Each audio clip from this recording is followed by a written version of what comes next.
السلام عليكم ورحمة الله وبركاته. الحمد لله والكمال لله ولا حول ولا قوة إلا بالله،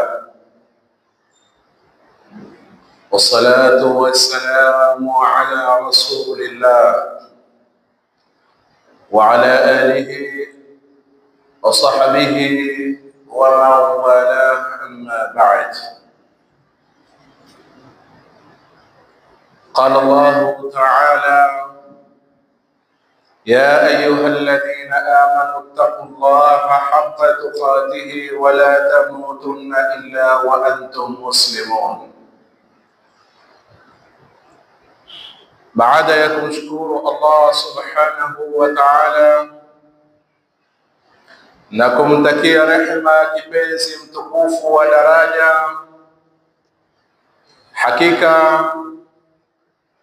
tuko katika siku ya Jumaa, tuko katika mwezi wa Dhulqaada, tukitaraji Allah subhanahu wa ta'ala tulioyatenda katika miezi iliyotangulia Allah aweze kututakabalia, na Allah subhanahu wa ta'ala atuwafikie kudumu katika ibada na katika taa. Kwa hakika ndugu zangu, ni hali zinabadilika, mambo yanabadilika, hata ulimwengu wenyewe unabadilika. Kwa hivyo mada yangu na mimi siku ya leo nitazungumzia at-taghyir. At-taghyir, mabadiliko. At-taghyir wanasema ni intiqalu min shay'in ila shay'in. Taghyir maana yake ni kubadilika kutoka katika kitu fulani kwenda katika kitu kingine, au kutoka katika hali fulani kwenda katika hali nyingine, au kutoka sehemu fulani kwenda sehemu nyingine. Hii inaitwa ni at-taghyir, mabadiliko. Mabadiliko ni taghyir, ni sunnatun kauniya. Mabadiliko ndiye maumbile ya kilimwengu na ya kidunia. Mola subhanahu wa ta'ala anasema: yukawwiru al-layla 'ala an-nahar wa yukawwiru an-nahara 'ala al-layli. Mwenyezi Mungu huutia usiku kwenye mchana na mchana usiku, yani huwa na mabadiliko. Unakuja usiku, unaondoka, unakuja mchana, unakuja mchana, unaondoka, unakuja usiku. Ndiyo ulimwengu jinsi ulivyo, ndiyo mabadiliko jinsi yalivyo. Hatuko kwenye hali moja kwamba usiku peke yake, la, hivi sasa tuko mchana na baada ya muda tutakuwa katika usiku. Kwa hivyo hii inaitwa ni taghyir, ambao ni sunnatun kauniya, ndio mwenendo wa kilimwengu na wa kidunia jinsi ulivyo. Kisha Mtume sallallahu alayhi wasallam anasema: inna zamana kad istadaraka hayatihi yawma khalaqa as-samawati wal ard. Hakika hizi zama zina tabia ya kuzunguka kutokea siku Allah subhanahu wa ta'ala ameumba ardhi na mbingu. Kisha akasema as-sanatu 12 shahran, miezi ni 12. Tulikuwa katika mwezi gani? Shawwal. Mwezi wa Shawwali tumeuacha, tuko katika mwezi wa Dhulqaada, na vile vile mwezi huu tutauacha. Jana tulikuwa siku ya Alhamisi, leo tuko siku ya Jumaa, kesho tutakuwa siku ya Jumamosi.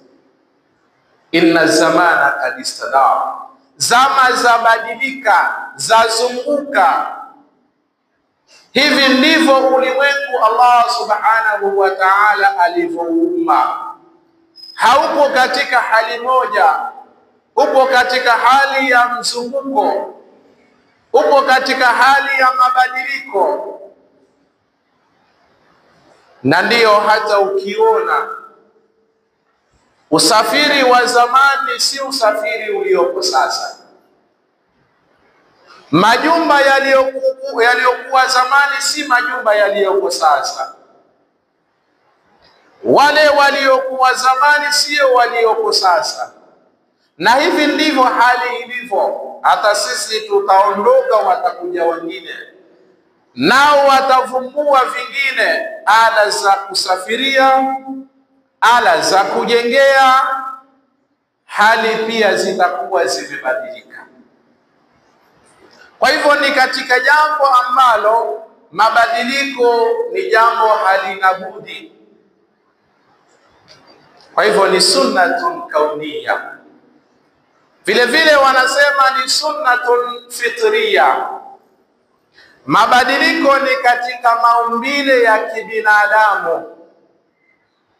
Allah katika Qur'ani asema, walaqad khalaqna al-insana min sulalatin min tin thumma ja'alnahu fi qararin makin thumma khalaqna nutfata 'alaqa فخلقنا العلقة مضغة فخلقنا المضغة عظاما فكسونا العظام لحما ثم أنشأناه خلقا آخر فتبارك الله أحسن الخالقين. Katika kuumbwa mwanadamu vile vile kukapatikana mabadiliko. Mwanadamu hakuumbwa katika hali moja. Asili ya kila mwanadamu ni mchanga. Sasa ule mchanga Mwenyezi Mungu akaupitisha marahil, ukatoka kwenye mchanga ukaingia katika mbegu ya uzazi. Mwanadamu akatoka katika mbegu ya uzazi akaingia katika pande la damu, akaingia katika pande la nyama. Fakhalaqna almudghata 'idhama, baada ya pande la nyama mwanadamu akawekwa mifupa. Fakasawna al'idhama lahma, baada ya kumalizika mifupa ikawa ni nyama. Kisha ndio mwanadamu akaumbwa na Allah subhanahu wa ta'ala. Kwa hivyo amepitia marahili nyingi mpaka kuumbika na kuwa kiumbe aliyetimia. Kisha ikaja dori na wakati katika huu ulimwengu kuzaliwa, akapitia marahili. Allah anasemaje? Allahu alladhi khalaqakum min dha'fin thumma ja'ala min ba'di dha'fin quwwatan thumma ja'ala min ba'di quwwatin dha'fan wa shayba yakhluqu ma yasha wa huwa al-'aliyyul qadir. Mwenyezi Mungu asema mwanadamu tulimuumba akiwa dhaifu. Ulama wakasema alikuwa ni mtoto mdogo, hawezi kusimama, hawezi kula, hawezi kutembea, ni dhaifu. Anafanyiwa na mama yake mzazi kila kitu. Akiwa anataka kulala atalazwa, akiwa ataka kuoga ataogeshwa, akitaka kula atalishwa, akitaka kutembea atashikiliwa. Alikuwa ni dhaifu.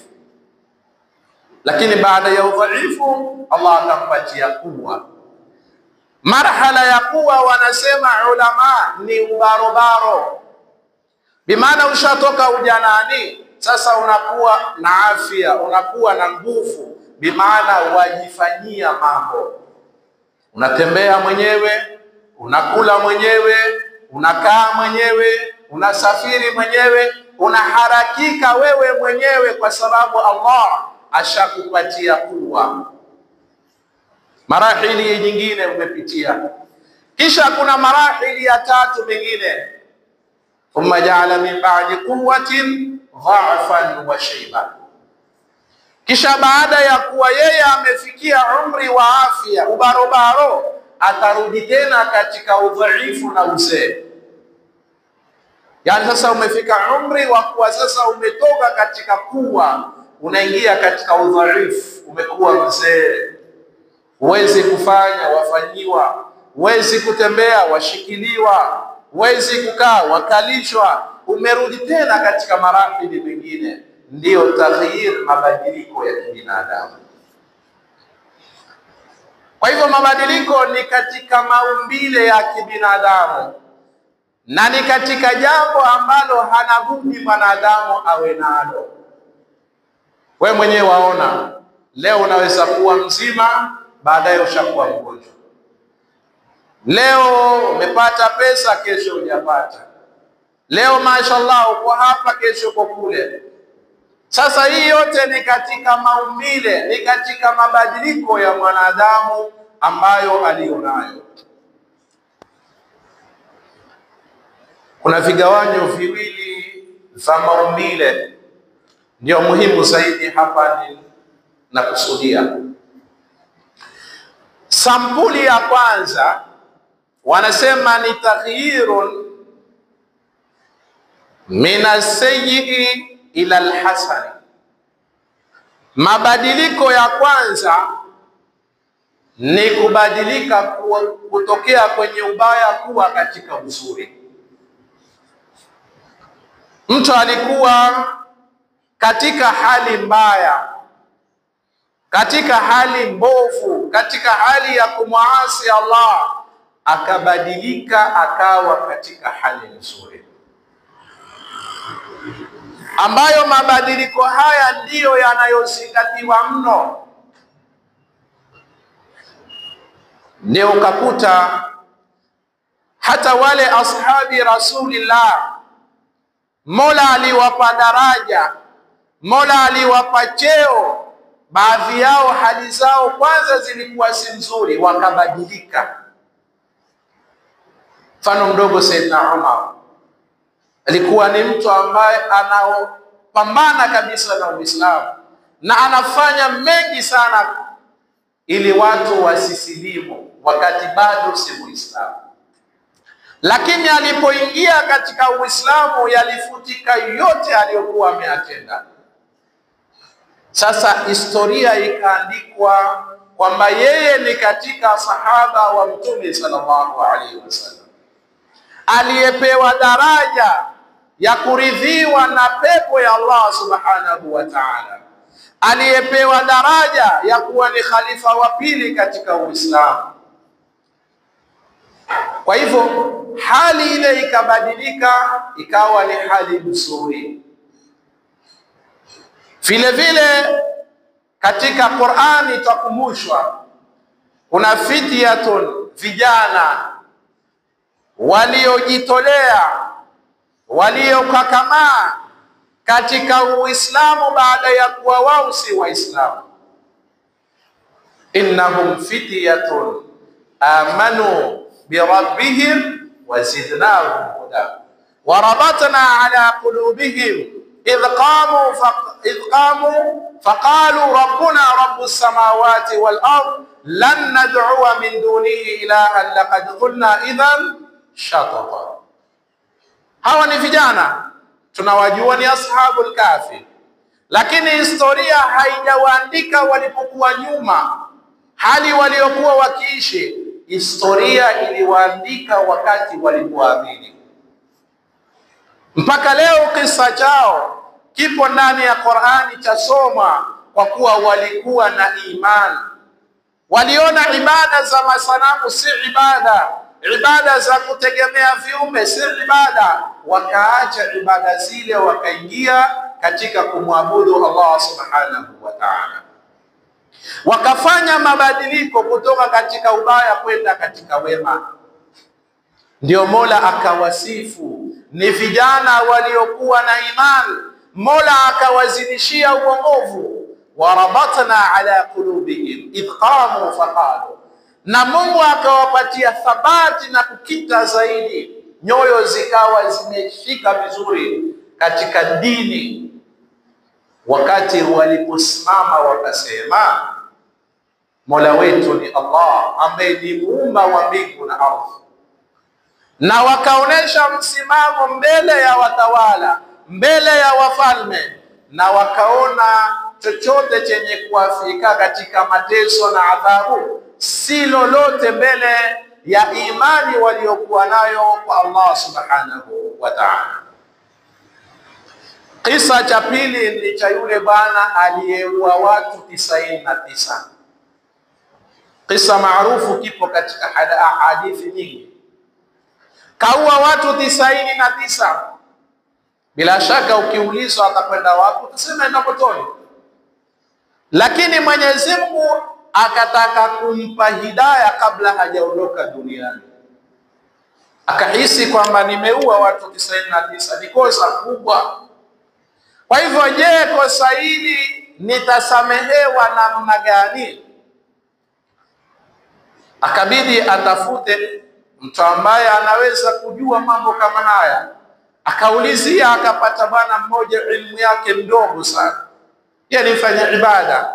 Akamuuliza, je, nina toba? Yule bwana amuuliza, umefanya nini? Asema, nimeua watu 99. Yule bwana ashtuka, watu 99 watakutubia? Huna toba. Akamwambia, sina toba, acha nikutimize 100. Akamuua. Idadi kafikia watu 100. Akatafuta a'lamu nnas, mjuzi zaidi wa watu ni nani atakayemlekeza kwa Allah subhanahu wa ta'ala. Akapata bwana mmoja, akamwambia, toba unayo, sharti ni moja, ondoka katika kijiji uliopo uende katika sehemu nyingine. Ule bwana akachukua yale maagizo na akayafanyia kazi, na akaanza safari kuenda ile sehemu aliyoelekezwa na yule shehe na mjuzi. Afika katikati ya njia, Allah akaichukua roho yake. Sasa malaika wamekuja sampuli mbili. Kuna malaika wa adhabu, wasema ni wetu. Kuna malaika ambao kwamba ni wa rahma, wasema ni wetu. Ukaanza kugombana, kila mmoja asema ni wangu. Hawa wanasema ni wangu, malaika wa adhabu, kwa sababu wameua watu 100. Hawa nao wa malaika wa rahma wasema ni wetu, kwa sababu alikwenda kutubia. Akaenda malaika mmoja katika sura za kibinadamu, akawaambia, hamna haja ya kugombana, fanyeni pimeni, angalia ile sehemu anayokwenda na sehemu anayotoka. Ikiwa ile sehemu anayokwenda ni karibu, basi ni katika watu wa peponi, na kama ile sehemu anayokwenda ni mbali, basi ni katika watu wa motoni. Wakapima vizuri, wakakuta sehemu anayokwenda ni karibu kuliko sehemu aliyotoka. Basi malaikatur rahma, malaika wakamchukua, akawa ni katika watu wa peponi. Nini kilichomfanya awe katika watu wa peponi? Kwa sababu ya mabadiliko mazuri aliyokuwa nayo. Kwa hivyo hata mimi na wewe tuwe na mabadiliko mazuri. Ambaye ni mrongo aache urongo, awe mkweli. Ambaye ni mzinifu aache uzinifu, aoe. Ambaye ni mwizi aache uwizi, afanye kazi. Ambaye hasali aache kutoswali na aswali. Tubadilike katika uovu, tuwe katika wema, ndiyo tutaweza kufaulu, ndiyo mambo yetu yatatengea, hali zetu zitakuwa njema kama tulivyokuwa katika mwezi wa Ramadhani.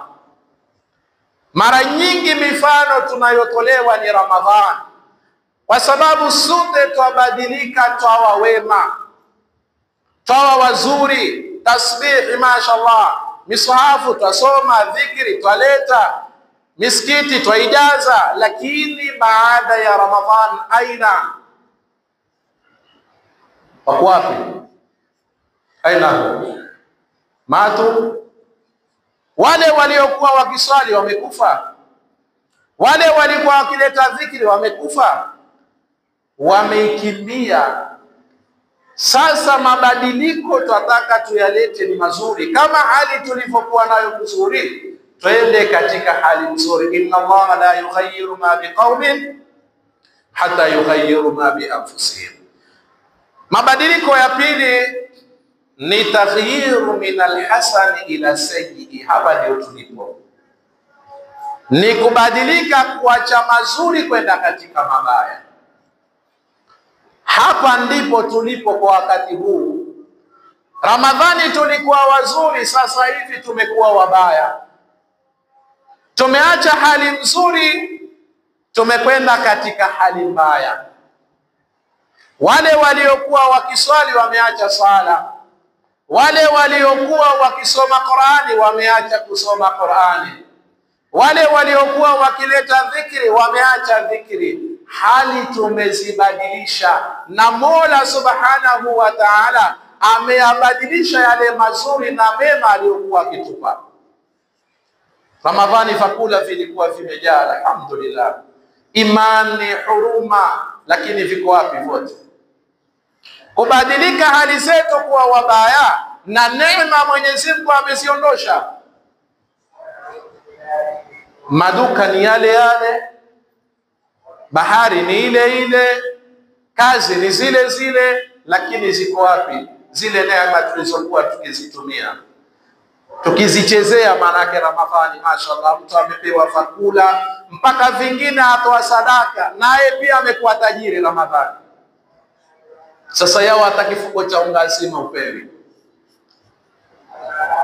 na akikupa utamshukuru mara 200 kwa sababu amekufanyia kheri kubwa. Nini? Kwa sababu ya hali zetu zimekuwa mbovu, tumeacha uzuri, tumeingia katika ubaya. Angalia, Mola Subhanahu wa Ta'ala anatupigia mfano katika Qur'an. Wa dharaba Allahu mathalan qaryatan kanat aminatan mutma'inna yati rizquha ragadan min kulli makan lakini fakafarat bi an'amillah faadhaqahu Allahu libasa al-ju'i wal khawf bima kanu yasna'un. Mola atupigia mfano mzuri, mfano wa kijiji ambacho Mungu alikipatia neema mbili. Neema ya kwanza, mutmainna, kijiji kilikuwa na amani. Baadhi ya vijiji vinashambuliwa, havina amani, lakini kimetulia. Amani imetulia kabisa, amani imejaa. Neema ya kwanza. Neema ya pili ni riziki. Yati rizquha raghdan, tena wanaletewa riziki kwa njia ya kukunjuliwa, funguliwa, hakuna shida, raha, starehe. Min kulli makan, vakula vimejaa, matunda, kila aina ya riziki Mwenyezi Mungu ameleta, kwa sababu walikuwa katika hali nzuri, katika hali ya kumtambua Allah Subhanahu wa Ta'ala. Lakini walipogeuka, fakafarat bi an'amillah, wakakufuru kwa kufanyaje? Kwa neema alizowapa Allah. Mungu aliwapa amani, Mungu aliwapa riziki, wakaacha ile imani waliokuwa nayo, zile neema walizokuwa nazo zote wakawa wanazitumia vibaya, na hali zao zikawa mbaya. Mungu akazibadilisha. Vipi? Faadhaqahu Allahu libasa al-ju'i wal khawf bima kanu yasna'un. Mwenyezi Mungu akabadilisha amani ikawa sasa ni hofu, nao washambuliwa, nao wavamiwa, wakawa hawana amani tena. Kisha Mungu akawapa na njaa. Si jeuri zenu ni chakula nachowapa, basi Mungu akakiondosha, wakawa wanaishi katika hali ya njaa. Bima kanu yasna'un. Mungu asema kwa yale walioyafanya, kwa yale walioyatenda, Mola akawa anawalipa. Tujiulize, sisi kweli tulikuwa na neema hatuna wakati wa Ramadhani? Tuambiane ni ukweli. Tulikuwa na neema? Hatuna. Neema zilikuwa zimejaa. Tujiulize, neema hizi ziko wapi? Fakafarat bi an'amillah, kwa sababu ya kubadilika kuwa katika hali mbaya ya kumwasi Allah, ya kuwa mbali na taa za Allah, basi neema zimebadilika, zimekuwa ni mateso kwetu sisi, zimekuwa ni dhiki kwetu sisi, na kila mmoja alalamika. Sasa mwenye kushtakiwa nani? Kiongozi wa juu, rais alalamika, waziri ulalamika, gavana ulalamika, hawe ulio chini nawe. Lakini mpaka turudini kwa Allah. Hakuna mwenye kutuondoshea shida isipokuwa ni Allah, na sisi kuondoshewa shida ni kurudi katika hali nzuri, si kuzidi kufanya maasiya na kuzidi kupotea. Hali si mzuri katika miji yetu, hali si mzuri katika mitaa yetu, hali si mzuri katika familia zetu, hali si mzuri kwetu sisi wenyewe. Tasikia vijana wadogo wanakata watu, wanaibia watu, walevi. Hawa vijana ni wetu sisi. Mabinti ukiwaangalia mitaani wamejaa kila usita, tena wamevaa vibaya, wanatembea wanavyotaka wao. Ndio hali imekuwa mbaya. Heshima iliyokuwa zamani haipo tena, huruma iliyokuwa ndani ya vifua haipo tena. Kila mmoja amekuwa yeye ndio yeye. Hali zimekuwa mbaya kwa sababu tumebadilika. Baada ya uzuri tumekuwa ni wabaya, na ndio Mola Subhanahu wa Ta'ala, kwa kule sisi tumebadilika katika hali hii, naye anatutesa katika hali nyingine. Wewe unaweza kupata pesa au unaweza kuwa na kazi, lakini usione kitu ulichokifanya katika maisha yako. Wafanya kazi kuliko mtu yoyote duniani, lakini huna chochote unachokifanya, huna akiba yoyote ulioweka. Kila siku waenda mbio na dunia, kwa sababu ukamwacha Allah nyuma yako, ndio unateseka. Kwa hivyo ni sisi tubadilike kuwa wazuri, si kuwa wabaya. Hapa kuna taghyir aina tatu nikimalizia. Kwanza kuna taghyir khalqillah, kubadilika kwa kubadilisha maumbile ya Allah. Hii ni hali mbovu ambayo iliyopo katika mshtama, na Ibilisi alichukua ahadi, asema la amurannahum falyughayyirunna khalqallah, nitawaamrisha wabadilishe maumbile ya Allah. Mabadiliko mabaya ya kwanza yalidhihiri ni katika maumbile. Ajabu min ajaibillah, unaweza kukutana na mwanamume pengine ukataka kumposa na kumuoa, kumbe ukaambiwa ni mwanamke. Waweza kukutana na mwanamke kwa kutaka kumuoa, kumbe ukaambiwa ni mwanamume. Namna alivyobadilisha maumbile yake, ukaona ni mwanamke vile jinsi alivyo, kumbe kabadilisha maumbile kuanzia sura, sauti, mwendo mpaka mavazi. Ndiyo hali iliyoko hivi sasa. Na wanawake nao pia ni hivyo hivyo, wamebadilisha maumbile yao. Anaweza kupita mwanamke ukaona ni fahali pale, ukiangalia misuli kweli kweli, sauti kali kweli kweli, ukaambiwa huyo ni ukhti yake fulani. Subhanallah. Yani ndio hali imekuwa. Ibilisi anachezea watu akili zao, Ibilisi anadanganya watu akili zao, mpaka mtu hakubali maumbile aliyopewa na Allah. Ndio mpaka mwanadamu kwa alivyokosa akili Kamshinda hayawani, mwisho ataka kumuoa mwanamume mwenzake, mwanamke ataka kumuoa mwanamke mwenzake, yani kukosa akili kupita akili. Hayawani hawezi kuyafanya hayo.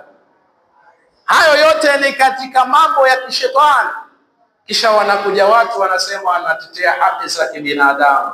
Nini? Ati mume aolewe na mume. We mwenda wazimu kweli? Hizi ni haki za kibinadamu au ni haki za shetani?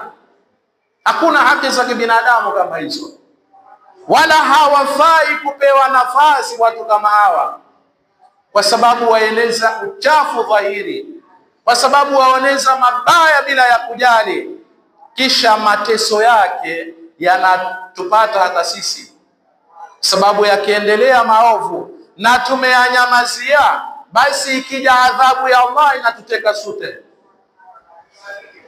Kwa hivyo jambo la kwanza ambalo, mabadiliko ya kwanza ambayo yameletwa katika ulimwengu ni watu wabadilishe maumbile yao, na ni fikra ya shetani kwetu sisi. Mabadiliko ya pili ni taghyiru dinillah.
Hakuna maombi ya Mkristo yatakubaliwa. Hakuna. Maneno ya Mungu siya. Hayakuwa maombi ya makafiri ila upotevu. Kwa hiyo ile ukipata ni istighfar, wanasema ni Mungu wako, wacha tu. Wewe unaanza jeuri, endelea. Si kwamba tumekiwa kaburi hapa. Tuache kudanganywa, kuchezewa katika dini yetu. Tuoneshe msimamo na vera. Usiende kuombewa na Mkristo, awe pasta, awe papa, awe nani.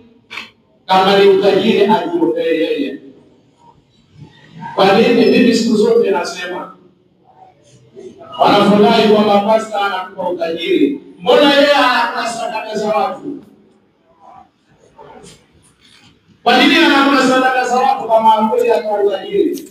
Asijipe yeye kwanza utajiri. Wewe kile ulichonacho maskini wanakupa yeye. Sasa wewe unamtajirisha yeye, kisha wanataka mtu akutajirishe wewe. Usuka na kutoelewa na kutembelewa. Watu kila siku wanapoteza pesa tu kwa sababu ya kudanganywa. Au mtu kwenda kwa mchawi, mganga, aambiwe mambo tele, alete Qur'ani zote na akampa zawadi. Ama kuku yai la kwanza kuzaliwa kutalipata wapi? Labda uketi na kutizama. Wende mbio, wakati suluhisho ni kwa Allah subhanahu wa ta'ala. Hii ni taghyiri ya pili. Taghyiri ya tatu ni taghyiru neema Allah, kubadilisha neema ya Allah aliyokupatia. Dhalika bi anna Allah lam yakun mughayyiran ni'matan an'amaha ala qaumin hatta yughayyiru bi anfusihim. Mwenyezi Mungu habadilishi neema alizowapa watu mpaka nao wakibadilika. Mungu amekupatia macho, Mungu amempatia masikio, Mungu amempatia pesa, wazitumia namna gani? Afya yako, mali zako wazitumia vipi? Masikio yatumie katika njia nzuri, wasikiliza umbea tu. Ulimi kazi yako kufikirisha watu, kugombanisha huyu na huyu. Yaani kazi yako wewe, neema za Allah wazitumia katika maasiya. Mali ulizopewa wachezea vijana wa watu, leo uko na huyu, kesho na huyu. Wabadilisha madisko, leo uko huku, wabadilisha baa.